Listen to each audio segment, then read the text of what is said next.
He is our guy. He's Pat Leonard, New York Daily News. He covers the beat for the Giants. Also, new podcast, Talkin' Ball with Pat Leonard. I encourage you all to check that out.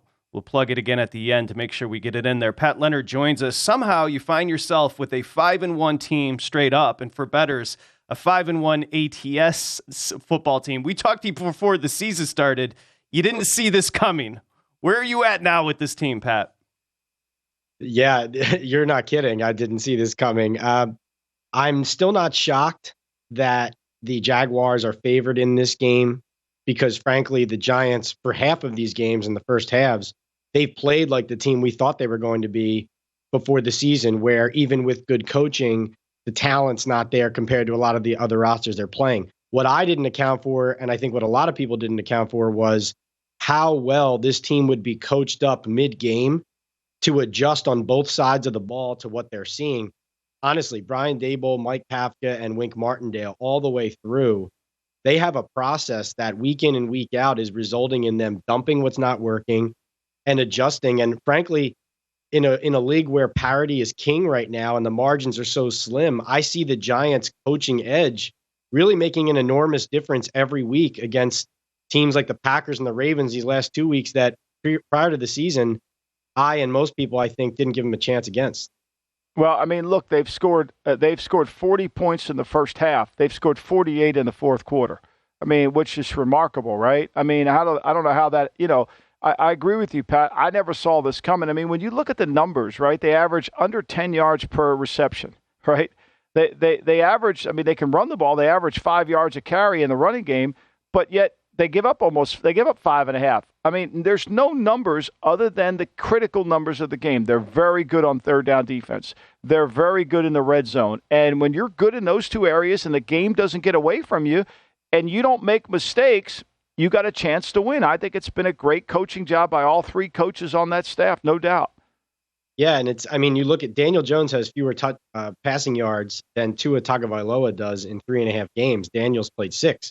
And so you look at that and you say, how are the Giants winning? And frankly, it's about all those phases marrying to each other. One thing I was talking to players and coaches about this week was they have an offense that they can get to a lot of the same concepts they feel that can succeed through a lot of different formations. They'll dress it up with motion if they have to.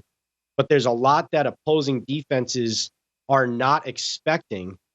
Talking to a couple of the receivers were telling me that the terminology in the offense that Daboll and Kafka has put together is a little bit unfamiliar. It's not just like cookie cutter mimic where people hear it on defense and they say, oh, I know this. I remember this from this offense 2 years ago. It doesn't align necessarily with the coaching tree. So in the fourth quarter, at these key moments, Jones isn't turning the ball over. That's a big thing. But also, it sounds like opposing defenses are finding a hard time reading what's coming, whether it's based on what they're looking at with their eyes or what they're hearing with their ears. Pat Leonard joining us, New York Daily News, covers the beat for the Giants. Well, you mentioned it. You nailed it as far as the market. The market does not believe very much in the Giants because it's a solid 3 down in Jacksonville. Jacksonville's going the opposite way. The Giants are 5-1 straight up in ATS, yet they're catching 3, and the number's not moving. And you know the key number there is 3, Pat. Yeah. I think the reason is, this is my belief. I mean, Saquon Barkley played down his shoulder injury to us yesterday. I'm worried about that. He said that it's not incredibly severe. Sounds like it's a pain management thing. But if you look at the clips in that fourth quarter, when he hurts it and comes back in against the Baltimore Ravens, on the play where Daniel Jones throws the interception where it comes back due to pass interference, Barkley, you can see, tries to block somebody with his back, trying to avoid contact with his shoulder. The touchdown, the play they call is designed for him to avoid contact and leap in.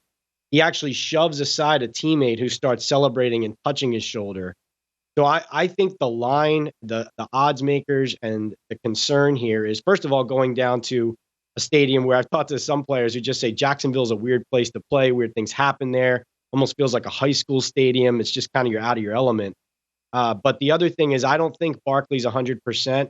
And if that comes to pass in this game, it's very difficult to think Jones could carry them for a full game, even if he's carried them for spurts without Barkley earlier. And then you got to hope that that Doug Peterson does what typically Doug Peterson likes to do. I mean, the weakness of this Giant team has been, they struggle against teams that are committed to running the football. They give up 5 yards a carry, 5.5 yards a carry, and Jacksonville, for whatever reason, they get bored with running the ball. I mean, they average 4.9 yards a carry, and they've got 2 running backs that are really good, and yet they don't want to run the football. They end up getting into a situation where they get. Now, I think they got to play better defensively. This is where Jacksonville, the last 3 weeks, starting in Philadelphia, against Houston, they gave up the 1 drive, and then last week against Indianapolis, they scored on the last 5 drives of the game. So this defense that I thought was going to be a little bit better, and it was certainly in Los Angeles when they played the Chargers, it's got to take a giant step up. It'll be a challenge, I think, Pat, for the Giants' offensive line to block them, which has done a better job because they don't put them out there. They don't really expose Jones or this offensive line as much as you think. I agree completely, Mike. The game will be won or lost right there. The defensive line of the Jaguars, Giants O-line. Andrew Thomas, the left tackle, has had an excellent year. He's dealing with an elbow injury and an ankle injury. He's playing, but that's something to watch. The center, John Feliciano, has a groin injury he's playing through. And like you said, they try to even just limit the amount of times they have to go man-on-man, hat-on-hat, and protecting Daniel Jones in the pocket like that. So that is probably where the game will be decided. And then on the flip side, you're absolutely right. Wink Martindale, obviously, he hates giving up rushing yards, and he wants to stop the run at all costs. But right now, what he's proudest of is the fact that they really haven't given up. I think they've only given up 1 pass of maybe more than 40 yards or more than 35 yards all season. And so they don't want to give up the rushing yards, but they are focused, number one, on giving up that big play. And I think that's why their third down and red zone defense has been so strong, because teams are trying to take those big shots. And the Giants are giving up some things, but they're not giving up that.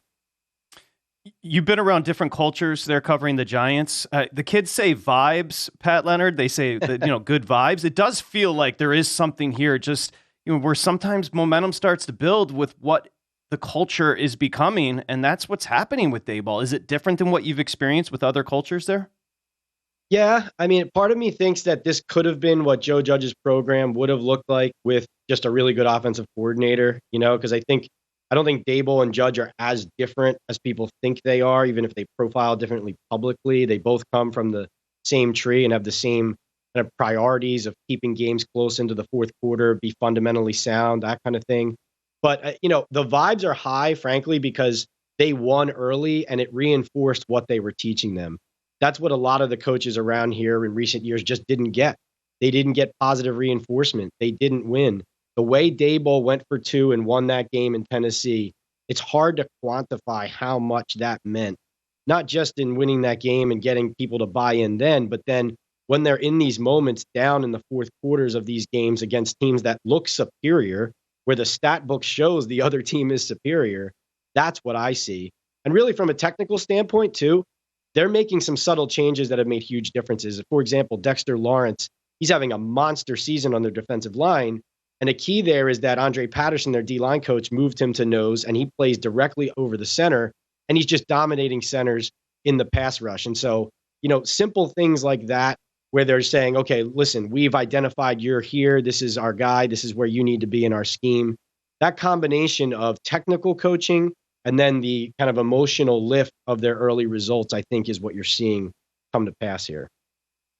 Okay. Enjoy Jacksonville. It's P. Leonard, NYDN, NFL columnist, Thank Giants you, Pat. beat writer. And Talkin' Ball is the new podcast. I encourage everybody to check it out, Talkin' Ball. Thanks, Pat. Appreciate you. Appreciate it, guys. Thank you. Okay, there he goes, Pat Leonard.